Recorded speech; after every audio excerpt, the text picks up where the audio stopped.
के ना 1.1 के बना क्या है 1.2 में 1.1 1.2 सब बना लिया पूरा है। देखो यहाँ 1.1 में बताए थे यूक्लिड विभाजन एल्गोरिथ्म, और वह क्वेश्चन हमेशा पूछता है, वही मतलब खाली अंकवा चेंज रहेगा। हर एक वर्ष पूछा है, मैंने पिछला 10 साल से लगातार पूछा है कि यूक्लिड विभाजन एल्गोरिथ्म से दिए गए संख्या के एचसीएफ ज्ञात करें। खाली अंक चेंज रहता है लेकिन नियम सब वही रहेगा। तो उस क्वेश्चन को एकदम बनाना है 4 और 5 बार, पूछेगा हमेशा पूछेगा। अरे विश्वास करो ना, पूछेगा नहीं पूछेगा तो फिर आप क्वेश्चन बनाया तो सर आपका देखो यार पूछेगा। अरे पूछेगा वो देखो। अब एक में से एक बात पूछता है हमेशा सिद्ध करने के लिए, जो 1.3 में आप पढ़ना है। 1.2 तक बता दिए, 1.2 में था एचसीएफ ज्ञात करने के लिए गुणनखंड विधि से, और एक में था यूक्लिड विभाजन एल्गोरिथ्म से। गुणनखंड विधि में कोई दिक्कत है? गुणनखंड विधि में कहे थे कि सबसे पहले गुणनखंड करना, जितना संख्या दिया है उसमें एचसीएफ ज्ञात करने के लिए दोनों में शामिल होना चाहिए। एचसीएफ ज्ञात करने के लिए दोनों में शामिल होना चाहिए, और दोनों में शामिल हो तो एगो 2 का पावर 2 है, एगो 2 का पावर 1 है, तो 2 का पावर 2 निकालेंगे कि 2 का पावर 1 वाला को निकालेंगे? 1 वाला को। एचसीएफ ज्ञात करने के लिए छोटका पावर को, और एलसीएम ज्ञात करने के लिए बड़का पावर को। तो बस इतना शामिल हो तभी एचसीएफ निकलता है, यदि ना शामिल हो तो नहीं निकालेंगे। अब एलसीएम में जो शामिल हो 12 घात वाला को निकाल देंगे, और जो नहीं शामिल हो सबको लिख देंगे, और लास्ट में गुना करके आंसर ला देंगे। तो यह गुणनखंड विधि वो बता दिए थे। और एक बात सूत्र बताए थे कि 2 संख्याओं का गुणनफल बराबर लसा गुने मसा। ये सूत्र याद रखना है। ये सूत्र से आपको क्वेश्चन 2 नंबरिया भी पूछ सकता है कभी, लेकिन 1 नंबरिया तो एगो फिक्स रहेगा। समझ में आया? तो ये है हल्का चैप्टर। 1 नंबर, हाँ 1 नंबर में सूत्र दे देगा कुछ बैठ ना, 5 नंबर से ना पूछता है। देखो है आसान चैप्टर, ठीक ना है? ज़्यादा करा में ना अथी दिमाग लगाना है, मेहनत ना ज़्यादा करना है। फिक्स रहता है क्वेश्चन इससे कि 2 क्वेश्चन आएगा, एगो यूक्लिड विभाजन एल्गोरिथ्म और एगो सिद्ध करने के लिए कि अथी √3 परिमेय संख्या है कि अपरिमेय संख्या है। हाँ तो 4 नंबर में हो गया। ऑब्जेक्टिव मैंने 10-15 नंबर रहेगा, ऐसा थोड़ी बात है 10 नंबर से कम ना रहेगा। तो 2 आपको फिक्स रहता है, तो 2 नंबर यहाँ से फिक्स हो गया ना। बाकी अब 13 ना रहा, तो अब ऐसी सब चैप्टर से 1 रहता है एकदम कि एकदम फिक्स रहता है कि जो पूछेगा तो सीख लो, फिर नहीं छूटेगा। खाली अंक चेंज रहेगा, तो अंक चेंज रहेगा तो उतना दिमाग ना है कि अंक चेंज है तो हम नियम वही से बना देंगे। नियम सब वही रहेगा, खाली अंक चेंज रहेगा तो हम अंक चेंज कर देना, ठीक। अब आइए 1.3 में सिद्ध करने के लिए इससे एगो क्वेश्चन फिक्स रहेगा। ध्यान से देखो इसको, एगो 2 नंबर वाला इससे फिक्स रहेगा। 1.3 में आपको दिया है 1.3 का पहला क्वेश्चन। 1.3 का पहला क्वेश्चन कह रहा है कि सिद्ध कीजिए कि √5 एक अपरिमेय संख्या है। कच्ची सिद्ध करना है, सिद्ध कीजिए कि √5 एक अपरिमेय संख्या है। हमको √5 को सिद्ध करना है। कच्ची करना है, सिद्ध करना है। जैसे √5 कौन संख्या है? √5 कौन संख्या है? अपरिमेय है ना। तो इसको बताना है कि काहे अपरिमेय है, सिद्ध करके बताना है। सिद्ध कीजिए कि √5 को सिद्ध कीजिए कि अपरिमेय संख्या है। कौन संख्या है? अपरिमेय संख्या। क्यों है? हाँ तो क्यों है यह बताना है, मतलब सिद्ध करना है। मतलब कम देखो, कहीं √5 पूछेगा, कभी √3, कभी √2, कभी √4 पूछ दे। 4 तो 4 का वर्गमूल होता है ना, है तो 4 परिमेय है कि अपरिमेय? 4 हो जाएगा परिमेय, का है कि 4 का वर्गमूल निकलता है 2। इसका भी निकलता है लेकिन पॉइंट में आता है। तो जो इसका ये हो गया पूर्ण वर्ग। जो पूर्ण वर्ग रहता है वो होता है परिमेय, और जो पूर्ण वर्ग नहीं रहता है वो होता है अपरिमेय। पूरा इसका वर्गमूल नहीं निकला, दशमलव में आएगा। तो √3 पूछ दे, √2 पूछ दे, और √7 पूछ दे। देखो ना, √7 हो गया, √13 हो गया, 11 हो गया। मतलब जिसका वर्गमूल नहीं निकलेगा तो नियम सेम रखना है, एक नियम से बनाना है सबको। यदि ये कोई बता देंगे तो √2, √3, 4 ऐसे निकाल दीजिएगा √5 के। तो ये को बता रहे हैं इसके आधारित पर बनेगा। और एगो और रहता है, एगो प्लस माइनस में रहता है। जैसे ऐसे कह देगा कि √5 + 2 को सिद्ध करे कि परिमेय है कि अपरिमेय। तो √5 + 2 अपरिमेय संख्या सिद्ध कीजिए। तो ये तो इसके लिए थोड़ा सा अलग नियम है, एकदम आसान से बन जाएगा, लेकिन इसके लिए नियम अलग है। तो हम 2 नियम बताएंगे, ये दोनों से आपको जितना क्वेश्चन मिलेगा सब बन जाएगा। ध्यान से देखो, क्योंकि फिक्स है कि ये वाला क्वेश्चन एगो आएगा, खाली यहाँ अंक चेंज रहेगा। तो खाली अंक चेंज करना है, नियम वही रखना है। और अपरिमेय को सिद्ध करना है। हाँ ना, हमेशा अपरिमेय को सिद्ध करना रहेगा। परिमेय तो ऐसे निकल जाता है, परिमेय लिए कोई टेंशन नहीं है। खाली रहेगा कि अब सिद्ध कीजिए कि √5 एक अपरिमेय संख्या है। सिद्ध कीजिए कि √3 एक अपरिमेय संख्या है, √2 एक अपरिमेय संख्या है, ऐसे रहेगा। हाँ तो देखिए एगो बता रहे हैं, 2-3 एग्जाम्पल में देंगे, बना के आना, ठीक। अब देखो कह रहा है कि √5 को सिद्ध कीजिए कि अपरिमेय संख्या है। क्वेश्चन वहाँ दे दिया, आप यहाँ हल लिखिएगा, क्वेश्चन वहाँ उतार के बनाइएगा नहीं ना। क्वेश्चन नंबर 1 का हल 1 लिखिएगा और हल लिख दीजिएगा, ठीक। अब कह रहा है कि √5 को सिद्ध कीजिए कौन संख्या है, अपरिमेय संख्या। तो इसको सिद्ध करने के लिए हम ठीक इसका उल्टा मान लेते हैं। जितना भी क्वेश्चन सिद्ध कर लगा है कि अपरिमेय संख्या है, तो उसको हम मान लेंगे कि परिमेय संख्या, इसका उल्टा। अपरिमेय का उल्टा परिमेय। तो हम मान लेंगे कि माना कि √5 एक परिमेय संख्या है। कच्ची जितना भी ऐसा क्वेश्चन रहेगा अपरिमेय संख्या सिद्ध करने के लिए सभी को हम कच्ची मान लेंगे, परिमेय मान के सिद्ध करेंगे। तो माना यहाँ लिख देना कि हल में माना कि √5 एक कौन संख्या है, माना कि √5 एक परिमेय संख्या है। कितना लिखिएगा, माना कि √5 एक परिमेय संख्या है, ठीक। इतना लिख देना, ठीक। सब जितना क्वेश्चन रहेगा सबको उल्टा मानना कि माना कि √5 एक परिमेय संख्या है। यदि √2 रहेगा तो माना कि √2 एक अपरिमेय संख्या है। √3 रहेगा तो माना कि √3 एक परिमेय संख्या, हाँ उल्टा मानेंगे परिमेय। अब यहाँ लिख देंगे, देखिए √5 बराबर, फिर लिखेंगे कि √5 बराबर, इसको कच्ची में लिखेंगे परिमेय संख्या है तो p/q के रूप में रहेगा ना। तो √5 का जगह लिख देंगे a/b लिखो चाहे c/b, मैंने कुछ यहाँ लिखो, यहाँ पर कुछ लिख देना है, ठीक ना। बटा में लेके लिखना है, क्या कि परिमेय संख्या p/q के रूप में रहता है ना। यहाँ पर p/q भी रख सकते हैं, ठीक, कुछ रख सकते हैं, a/b या p/q कुछ रख सकते हैं, इससे कोई मतलब नहीं है, ठीक। तो रख दें √5 बराबर a/b जहाँ देखें कोष्ट में कर देना, जहाँ a और b कच्ची है, a और b अभाज्य संख्या, कच्ची a और b सभाज्य लिख देना। जहाँ a और b, a एवं b सभाज्य संख्या है, जहाँ a और b सभाज्य संख्या है। तो आपको बताए थे आपको अभाज्य संख्या के एचसीएफ निकाल के कि अभाज्य संख्या का एचसीएफ कितना होता है, एवं a और b का एचसीएफ बराबर। तो अभाज्य संख्या का एचसीएफ हमेशा 1 होता है। अभाज्य संख्या का हम एचसीएफ कैसे होता है, हमेशा 1। यदि कोई दो अभाज्य संख्या हो तो उसका एचसीएफ कितना होता है, हाँ 1। जितने भी अभाज्य संख्या है उनका एचसीएफ होता है 1। तो हम यहाँ माने कच्ची, माना √5 एक परिमेय संख्या है, जहाँ √5 बराबर a/b, √5 बराबर a/b। a/b क्या लिखे, क्या कि जो परिमेय संख्या रहता है वो p/q के रूप में रहता है। तो यहाँ मान लेंगे, माना कि √5 एक परिमेय संख्या, इसलिए √5 बराबर a/b। तो जहाँ a और b कच्ची है अभाज्य संख्या, जहाँ a और b सअभाज्य संख्या है, इसलिए अभाज्य संख्या का एचसीएफ कच्ची होगा 1। अभाज्य संख्या का एचसीएफ कच्ची होगा 1। यदि 1 आएगा तो अभाज्य संख्या होगा, यदि 1 नहीं आएगा तो अभाज्य संख्या नहीं होगा। अब आओ इन्हें हल करते हैं। अब लिखेंगे कि दोनों तरफ बर करने पर, दोनों तरफ कच्ची करने पर, देखो यहाँ ध्यान से देखो, क्वेश्चन आएगा ही हमेशा, हर एक साल पूछा है, इन साल भी पूछेगा। दोनों तरफ बर करने पर, दोनों तरफ वर्ग करने पर, तो बर करने आता है ना, इतना लिखना आएगा। मेरा बात दोनों तरफ बर करने के लिए, अब देखते हैं, दोनों तरफ बर करने पर, दोनों तरफ करना है तो √5 है ना, तो √5 बराबर a/b। तो बर करना है तो इसे बर कर दें, इसका भी इसे बर कर दें। अब इसको हल कीजिए, क्या कर रहा है ना, लग रहा है, देखो यहाँ तो स्क्वायर से रूट खत्म हो जाएगा, तो आ जाएगा यहाँ 5 बराबर a का स्क्वायर हो जाएगा बटा में b का स्क्वायर। अब आइए यहाँ, तो इधर देखिए, तो ये नीचे भागा में है, तीन के गुना में होगा, तो ऐसे लिख सकते हैं 5b² बराबर a²। तो ऐसे लिख सकते हैं, देखो इन्हें कि b² बराबर a² बटा 5 हैं, लिख सकते हैं ना। देखो यहाँ कि b² यानी भागा में था, तीन के गुना में हुआ, इतना बुझाता है ना। फिर यानी 5 गुना में है तो कच्चे में हो जाएगा भागा में, भागा मतलब कि नीचे।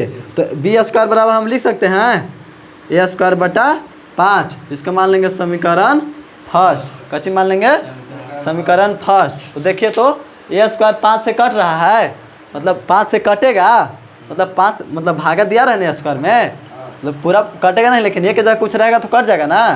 तो यहाँ कचिए ए स्क्वायर से 5 में भागा है, ए स्क्वायर में 5 से भागा है, ए स्क्वायर में 5 से भागा दिया रहा है, इतना लोग रहा है ना कि ए स्क्वायर 5 से भागा दिया रहा है स्क्वायर में। तो हम लिख देंगे कि चूंकि जो दिख रहा है वही लिखना है कि ए स्क्वायर 5 से विभाज्य है। कची लिखेंगे चूंकि ए स्क्वायर 5 से विभाज्य है, इतना लिखना आएगा। चूंकि ए स्क्वायर 5 से विभाज्य है, इसलिए जब ए स्क्वायर कट रहा है तो ए भी कट सकता है ना, तो इसलिए ए भी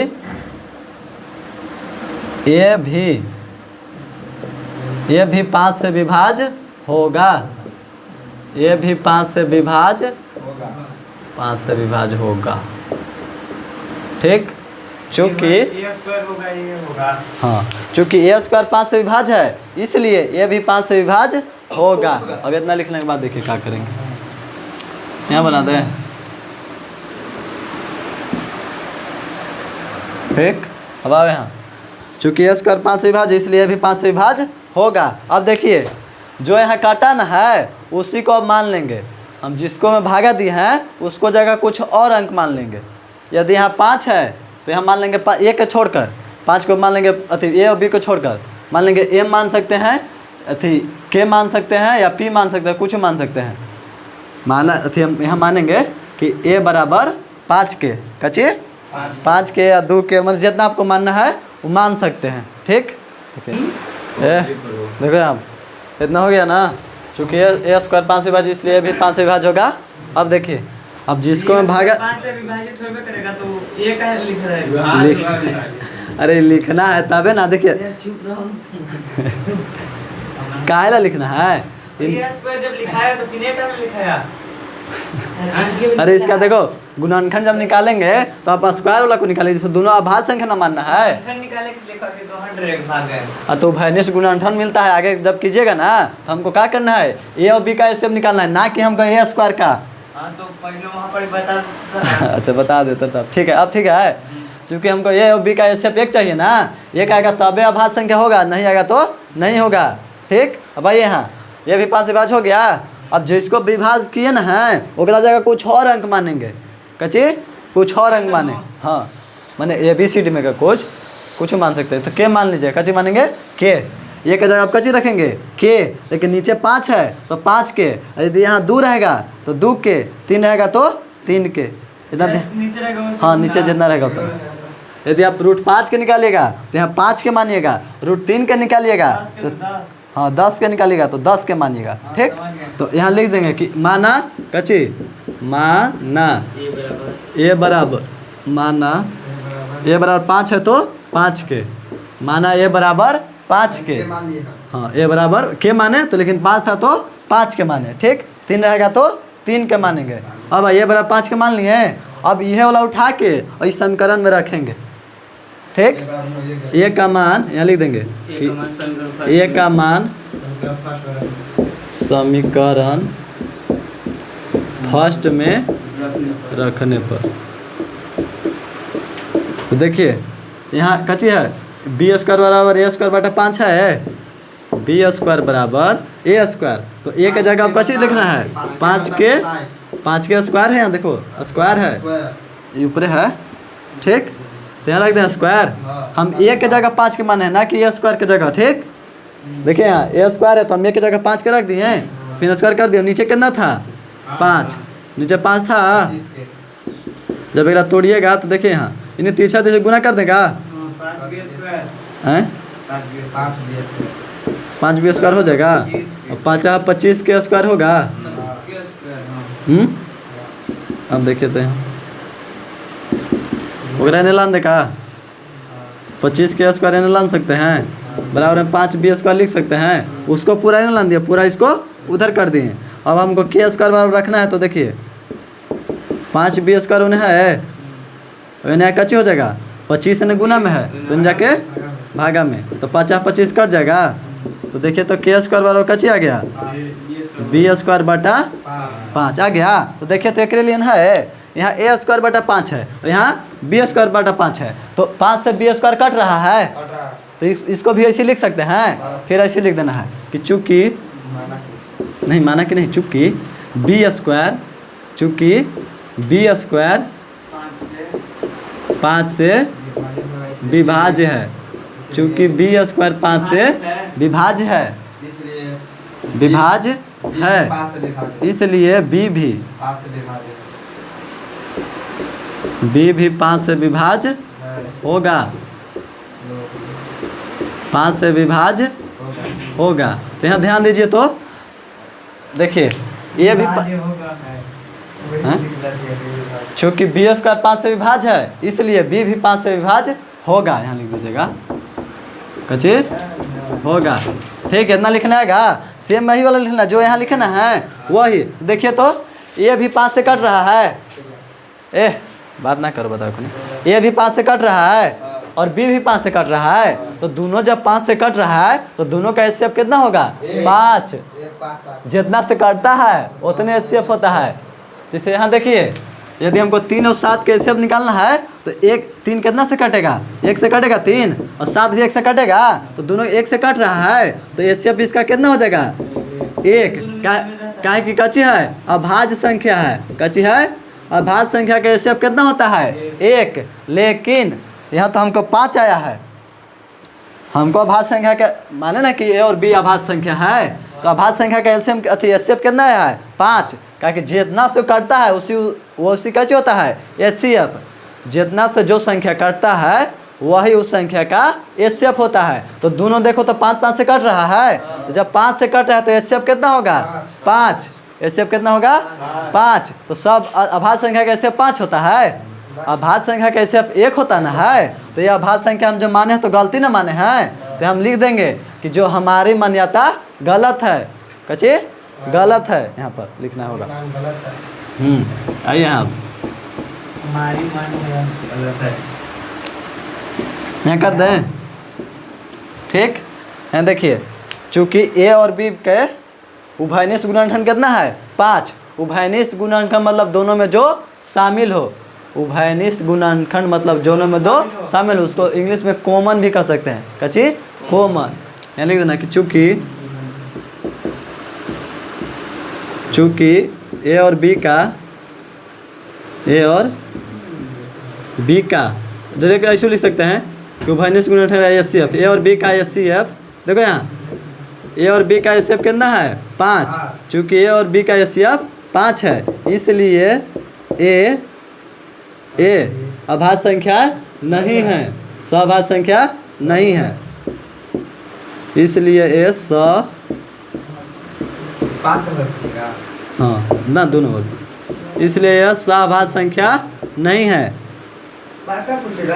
हाँ पक्का पाखा पूछेगा ना, पूछता है एकदम, वो एकदम अधिक कच्ची कहते हैं उसको, पूछता है मतलब वो मैंने कुछ हो जाए वो एकदम क्रिया खा लिया है कि मैंने ये वाला क्वेश्चन पूछेंगे हम सीध कर लाए। कहाँ से क्रिया? हाँ स्टूडेंट के बना रखे उस समय तो दिमाग इतना देखो ना, एगो क्वेश्चन रहेगा एक पार्ट से, देखो 2 क्वेश्चन फिक्स रहता है, एगो यूक्लिड विभाजन एल्गोरिथम, एगो सिद्ध करने के लिए। इसको 2 सीख लो, क्या कि यह पूछेगा, आपको अलग दिमाग नहीं लगाना है, खाली अंक चेंज कर देगा, सब ऐसे लिखना। तो चूँकि ए और बी का एचसीएफ कितना आया? 5। काहे कि दोनों 5 से न कट रहा था, इस चलते यह सभाज्य संख्या नहीं है। अतः हमारी मान्यता गलत है, अतः हमारी मान्यता कच्ची है, गलत है, मैंने जो हम माने हैं सो वो गलत है। इसलिए चूँकि हमारी मान्यता गलत है, इसलिए √5 एक परिमेय संख्या नहीं है, √5 एक परिमेय संख्या नहीं है या नहीं होगा, इसलिए √5 एक परिमेय संख्या नहीं है। तो कैसे होगा? √5 एक डायरेक्ट लिख सकते हैं, इसलिए √5 एक अपरिमेय संख्या, इसे लिख सकते हैं डायरेक्ट, इसलिए √5 एक अपरिमेय संख्या होगा। इसलिए √5 एक अपरिमेय संख्या होगा। देखो यहाँ, चूंकि हमारी मान्यता गलत है इसलिए √5 एक अपरिमेय संख्या होगा। बस इतना लिखना है, आप इतना लिखिएगा। हैं पहले इसको देख लो एक बार थोड़ा सा। यहाँ चूँकि ये और बी का इससे 5 है ना, तो इससे 5 है तो अभाज्य संख्या नहीं है। देखो यहाँ नहीं लिख देना, ये यहाँ नहीं लिखना है, नहीं है। चूँकि अच्छा ठीक है ठीक है, चूँकि ये बी का इससे 5 है इसलिए यह सहभाज्य संख्या है। लेकिन यह हम कच्ची मान है गलत, क्योंकि ये भी अति इससे जब 5 है तो सहभाज्य संख्या होगा नहीं ना, तो सहभाज्य संख्या इसके अनुसार है, ठीक ना। अरे ठीक है वो ठीक है, लेकिन सहभाज्य संख्या नहीं होगा, इसके अनुसार सहभाज्य संख्या है। अतः हमारी मान्यता कच्ची है, गलत है। ये थी इससे 5 है तो सहभाज्य संख्या नहीं होगा, इसलिए √5 एक अपरिमेय संख्या। अरे नहीं वो क्या कर रहा, पहला देखा अब दूसरा देखो। पहला समझ में आया कुछ हो? √5 कचित है, √5 अपरिमेय संख्या है, तो √5 की जगह √2 देगा तो बना लीजिएगा। वैसे लिखना कि माना कि √2 एक कच्ची है परिमेय संख्या, तो फिर √2 ऐसे पे एक ऐबे नहीं करेगा।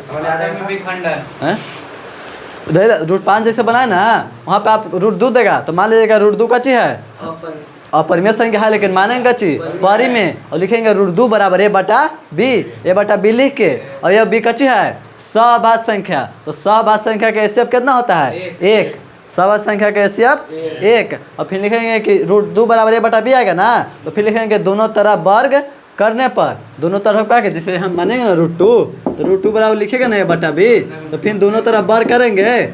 जब वर्ग करेंगे तो a² आएगा, तो a² यदि 2 से कटेगा तो a भी 2 से कटेगा, और फिर जब a के मान रखेंगे ना तो फिर b² बराबर आएगा, तो b² 2 से कटेगा तो b भी 2 से कटेगा। तो जब दोनों 2 से कट रहा है तो एचसीएफ कितना होगा 2, क्योंकि जितना से जो कटता है वही वो एचसीएफ होता है, तो एचसीएफ 2 होगा। लेकिन अभाज्य संख्या का एचसीएफ कितना होता है 1, तो इसलिए हम लिख देंगे कि चूंकि यहाँ एचसीएफ कितना है 2, इसलिए यह सहभाज्य संख्या नहीं है। तो सहभाज्य संख्या नहीं है तो परिमेय संख्या भी नहीं है, तो अतः हमारी मान्यता गलत है, √2 एक अपरिमेय संख्या है। ऐसे लिख देना, ना इतना लिखने आएगा, ठीक है। ये क्वेश्चन पूछता है इसलिए। अब देखो एक और बताते हैं, √2 जगह √3 रहेगा तो बस वही नियम लगा देना, तो बना लीजिएगा ना। तो आप √2 और √3 का घर से बना के आइएगा। कितना कितना के हम √5 बताए हैं, तो √2 और √3 का रहेगा आपको कच्ची HW, आपको सिद्ध करके लाना है कि अपरिमेय संख्या है। सिद्ध कीजिए कि √2 और √3 अपरिमेय संख्या है। अब आइए दूसरा क्वेश्चन 1.3 के दूसरा क्वेश्चन कह रहा है कि सिद्ध कीजिए कि 3 प्लस 2 √5 एक अपरिमेय संख्या है। कैसे सिद्ध करना है? 3 प्लस बात ना करो, 3 प्लस 2 √5 कच्ची है अपरिमेय संख्या है, सिद्ध करना है।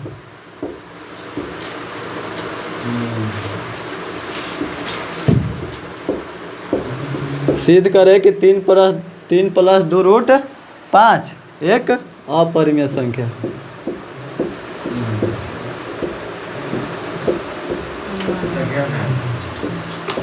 देखो यहाँ कल मुँह बना रहा है सब, मुँहिया तोड़ देंगे दोनों। देखो यहाँ क्या है, कुछ समझ में आया बोला ओकरा से ही देखो आसान हल हल एक बार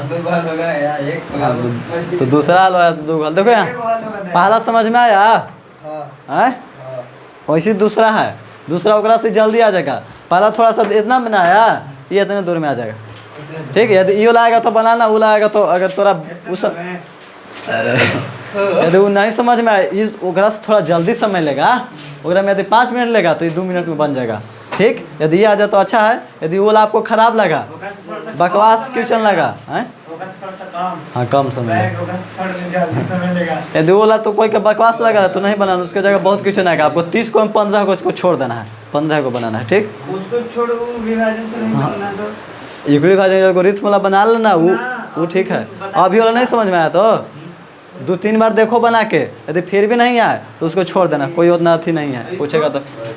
ये जल्दी आ जाएगा। इसको पक्का बनाएंगे ना। हाँ यदि ये आ जाएगा तो बना लेना पक्का है। देखो खरा के 3 + 2 = 5। 30 को हम 15 को जन्म दौड़ बनाएंगे। हाँ 15 को जौन मनता तो पहले जौन आपको अच्छा लगेगा 30 गो में 15 को वो ला के टिक कर दीजिएगा।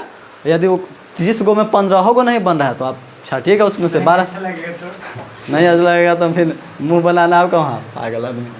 15 को कैसे बनाए तोरा अच्छा तोरा अच्छा लगेगा कि ना लगेगा? तोरा 15 को बनाना है 30 गो में। नहीं बनाएगा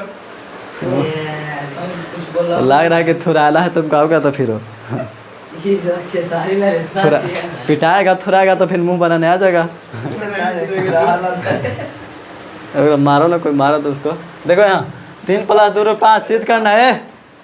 सिद्ध करना है कि 3 + 2 = 5 कच्ची है, अपरिमेय संख्या है। तो आपको हम क्या कहें कि उस ठीक उसका उल्टी मान लेना है। तो हम मान लेंगे कि माना 3 + √2 5 एक परिमेय संख्या है। 3 + 2 √ 5 कच्ची है, परिमेय संख्या एक परिमेय संख्या है। इतना मान लीजिएगा। और फिर इतना बराबर कच्ची लिखना है 3 + 2 √ 5 = a/b। परिमेय संख्या तो कच्ची लिखेंगे p/q के रूप में लिखेंगे। तो यह p/q को मतलब p/q ना, मतलब ये भिन्न के रूप में है ना। तो यहाँ p रहता है, यहाँ q रहता है।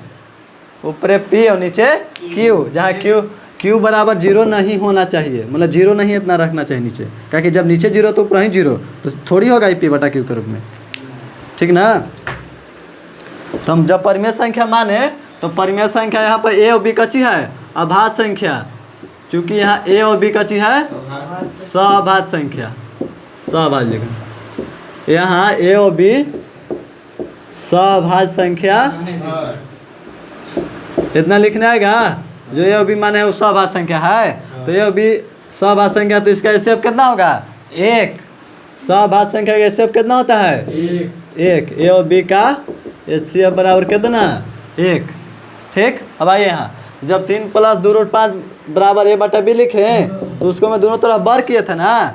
तो यदि खाली रहता ना √3 या √5 तब वर्ग करते हैं। यदि आपको प्लस में हो माइनस में हो तो वर्ग नहीं करना है, जैसे है तैसे कैलकुलेशन करना है। रूट में होगा प्लस में तो रूट में रहेगा और प्लस में रहे इधर दोनों रूट में रहेगा तो नहीं, कुछ नहीं करना है। खाली आज सिंगल रहेगा। इसे देखिए √5 रहेगा, √2 रहेगा, √3 रहेगा, या 1/√2 रहेगा। तब आपको दोनों तरफ वर्ग करना है। ऐसे लिख के 1/2 रहे या 1/5 रहे, मतलब ऐसे रहेगा तब आपको दोनों तरफ वर्ग करना है। लेकिन हाँ ऐसा रूप का रहेगा तब। यदि ऐसा रूप का नहीं रहेगा तो आपको वर्ग नहीं करना है, याद रखिएगा।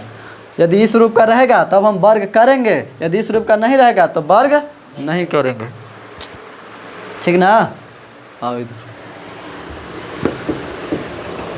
इसको मैं जैसे है ना इसी कैलकुलेशन करेंगे। देखिए तो आपको जब समीकरण आपको बनाने आता है तो यह आ जाएगा। इसको हल कीजिए आगे। देखिए यहाँ 3 प्लस में है, क्या बतिया रहा है रुवा देंगे फिर। देखिए a/b है 3 प्लस में तो जाए कच्ची में हो जाएगा। ऐसे लिख सकते हैं माइनस में, क्या कच्ची बोला हो भाग आ रही प्लस में, इधर कुछ ना तो प्लस में तो जाए कच्ची में माइनस में। अब देखिए यहाँ 2, अरे 2 यहाँ एक बगल में ना था, देखो तो 2 इन्हें गुना में है तो 2 इन्हें जाके कच्ची में होगा। तो a/b में 3 तो भागा में है तो दोनों के लिए ना है, मतलब 2 से b में भागा और 2 से 3 में भी भागा। तो ऐसे लिख सकते हैं √5 बराबर a/2 को 2b 2 से 1 में भागा -3/2 ऐसे लिख सकते हैं। देखो बस इतने हो गया। अब लिखना देखो यहाँ, चूँकि समीकरण 1 फन कुछ ना, बस इतना करने आ गया। इधर उधर इन्हें प्लस में तो जाके माइनस में, इन्हें गुना में तो जाके भागा में। चूँकि a और b कच्ची है अभाज्य संख्या, चूँकि a और b सहअभाज्य पूर्णांक संख्या, ऐसे भी लिख सकते हैं। चूँकि a और b कच्ची है पूर्णांक है, चूँकि a और b पूर्णांक है, इसलिए देखो यहाँ, इसलिए a/2b -3/2 एक कच्ची है परिमेय संख्या है, कच्ची है परिमेय संख्या होगा, यह है परिमेय संख्या देखो यहाँ, चूंकि ए और बी कच्ची है, सहभाज्य पूर्णांक संख्या है, इसलिए देखो यहाँ ए और बी पूर्णांक है, इसलिए बतिया कहला रहा है, समझो यहाँ इतने में ये आंसर आ जाएगा। चूंकि ए और बी पूर्णांक है, इसलिए ए बटा 2b माइनस 3 बटा 2 एक कच्ची है, परिमेय संख्या है। तो जब ई परिमेय संख्या है तो एकरे बराबर नहीं है, तो कहिए ना ई परिमेय तो इहो परिमेय है। जब ए बटा 2b माइनस 3 बटा 2 परिमेय संख्या है तो एकरे बराबर नहीं लिखे हैं, तो इसको भी कच्ची होगा परिमेय, तो √5 भी कच्ची होगा। ए बटा 2 माइनस 3 बटा 2 एक परिमेय संख्या है, इसलिए √5 भी परिमेय संख्या होगा, परिमेय संख्या होगा। लेकिन √5 कच्ची है, लेकिन √5 एक अपरिमेय संख्या है। क्या कि हम पहले ही ना सूत्र कर लिए हैं कि √5 एक अपरिमेय संख्या है, चूँकि या लेकिन √5 एक कच्ची है, अपरिमेय संख्या है। √5 एक अपरिमेय संख्या काहे ला बतिया रहे हो?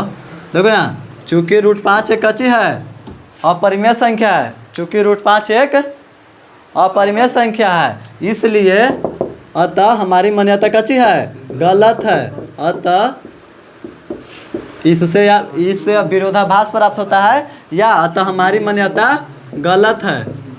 अतः हमारी मान्यता कच्ची है, गलत है, इसलिए 3 प्लस 2 √5 एक अपरिमेय संख्या होगा, अपरिमेय संख्या होगा।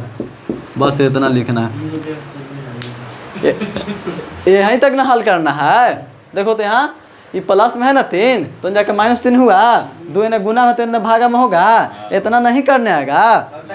तो इतना करके लिख दीजिएगा कि एने वाला जो है ना सब परिमेय है, क्या पी बटा क्यू के रूप में है ना, ये परिमेय संख्या है, इतना लिखिएगा कि परिमेय संख्या है, तो इहो परिमेय संख्या होगा। लेकिन √5 एक अपरिमेय संख्या ना है, तो हम कह देंगे, नहीं समझ में आया, √5 एक कच्ची है, अपरिमेय, क्या कि √5 में तो अपरिमेय ना है, तो लिखेंगे कि ई परिमेय तो इहो परिमेय, लेकिन √5 कच्ची है, अपरिमेय, इसलिए जो हम माने हैं से गलत माने हैं, इसलिए 3 प्लस 2 √5 एक अपरिमेय संख्या होगा। दो 3 बार बनाओ ना, ऐसे 2-3 को क्वेश्चन दे रहे हैं, बनाओ, ठीक ना बनेगा तो छोड़ देना, हम आपको दूसरे क्वेश्चन बताएंगे, जो हम समझ में आएगा तो उन्हें बनाइएगा। हाँ, आपको 30 को 15 को बनाए, इतना ध्यान रखिएगा। तो ये नहीं कि छोड़ते जाएं, पहले हम सीखेंगे। देखो यहाँ, आप चुप रहो, कौन कौन बताए हम, देखो यहाँ 3 प्लस 2 √5 बताए हैं, और खाली √5 बताए हैं सिद्ध करने के लिए। समझ में आया दोनों? हाँ, खाली जयकारी लगो ही रहो, आता है सिद्ध करे की कच्ची है, हाँ। और यह मैं आपको बता कि √5 √3 के मुँह बना रहा हो, थोड़ा है तोरा, समझ में आ रहा है तोरा, हैं? चेहरा दिखा रहे हो, हटो साइड में, अंदर रात में क्या कर फोन आ रहा है, देखो √2 है, या फिर 1 बटा √2 दे दे, ठीक, देखो यहाँ, या फिर 1 बटा √3 दे दे। और यहाँ देखो इस नियम के लिए 7 √5 और 6 प्लस √2, अरे दे नहीं रहे तो बता रहे हैं कि 2 को नियम बताए ना हम, एगो पहला दूसरा, तो पहला नियम से बनेगा ये सब क्वेश्चन। यदि √5 दे दे तो हम मानेंगे √5 बराबर a बटा b, और दोनों तरफ इन बर करेंगे। यदि a² b 5 से विभाज्य है तो a भी 5 से विभाज्य होगा, और फिर हम मानेंगे a बराबर कच्ची 5 है तो 5 के, और √3 रहेगा तो 3 के, 2 रहेगा तो 2 के, यहाँ 2 है तो 2 के, और 3 है तो 3 के। हाँ, इसको हम कोई नहीं मानना है, इसको में खाली एने ओने कर देना है। इसको में भी देखो ये 7 √5 वाला नहीं है, देखो यहाँ इतना बराबर a बटा b लिखेंगे, ये देख लो यहाँ बना के ना घर से, तो ऐसे लिख सकते हैं √5 बराबर a बटा b, और 7 एने गुना में है तो भागा में तो नीचे आएगा, तो नीचे एक नीचे चल जाएगा, तो कितना हो जाएगा 7b, कितना हो जाएगा 7b। तो लिख देना है कि चूंकि a और b पूर्णांक है, इसलिए a बटा 7b कच्ची होगा परिमेय संख्या, तो a बटा 7b परिमेय संख्या है, तो √5 भी परिमेय संख्या होगा, लेकिन √5 एक कच्ची है, अपरिमेय संख्या है, अतः हमारी मान्यता गलत है। इसलिए कच्ची 7√5 एक अपरिमेय संख्या। बस इतना तो लिखना है, हैं?